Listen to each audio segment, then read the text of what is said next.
posledních letech se stále více jako obklady využívá umělý kámen. No a právě na toto téma se zaměříme v následující reportáži.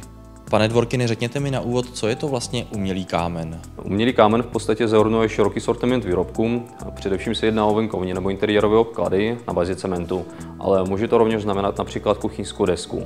Jak široký sortiment těchto produktů je k dispozici na trhu? Sortiment umělého kamene je opravdu velice široký, zahrnuje to například umělou břidlici, pískovec, opuku, travertin či dokonce žilu.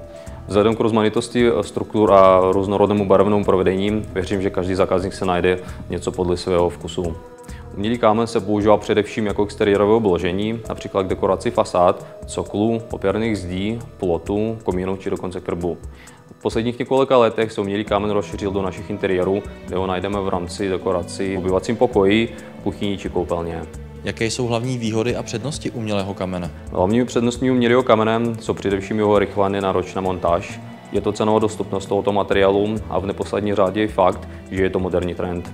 Prozraďte mi, jak různorodé a rozmanité máme možnosti z hlediska tvaru právě těchto obkladů. Jak jsem už zmiňoval, několik základních struktur, což je kámen štípaný, který většinou zakoupíte formou pravidelných panelů. Pak je kámen, tomu říkáme kámen přírodní, který napodobuje přírodní skladbu, která se musí vysparovat, nebo další sortiment. Už tady zaznělo, že jednou z předností je jednoduchá montáž. Pojďme se na ní podívat, jak bychom měli postupovat. Většinou montáž umělého kamene zvládnete své pomoci bez přivolání odborné firmy. Umělý kámen zakoupíte formou pravidelných panelů, takzvaných modulů, které se montují na způsob klasické keramické dlažby v koupelně, s tím rozdílem, že se navíc nemusí sparovat. Provedeme penetraci montážního podkladu za účelem zlepšení přilnavosti.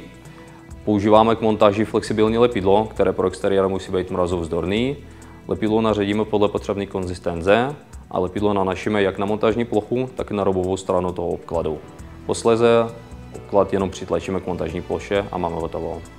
Řekněte mi také, jaká je životnost tohoto materiálu a jak bychom se o ty obklady měli starat. Barevná stalost kvalitního umělého kamene se pohybuje kolem 25 let a struktura materiálu má životnost až 40 let. Samozřejmě zákazník se nemusí obávat, že po 25 letech obklad zcela ztratí původní barvu, jenom dojde k částečnému zesvětlení té barvy. Co se týče údržby, údržba se provádí v exteriéru jednou za čas oplachnutím vysokotlakým čističem. V interiéru vám pomůže vysavač nebo prachovka. A na závěr mi poraďte, kde bychom si takovéto obklady měli nakupovat. Nejlépe se obrátit přímo na výrobce, jelikož výrobce má většinou k dispozici velké skladové zásoby a je schopen poskytnout technické poradenství. A je samozřejmě možné se obrátit na jakýkoliv hobby market, který má v sortimentu podobné výrobky.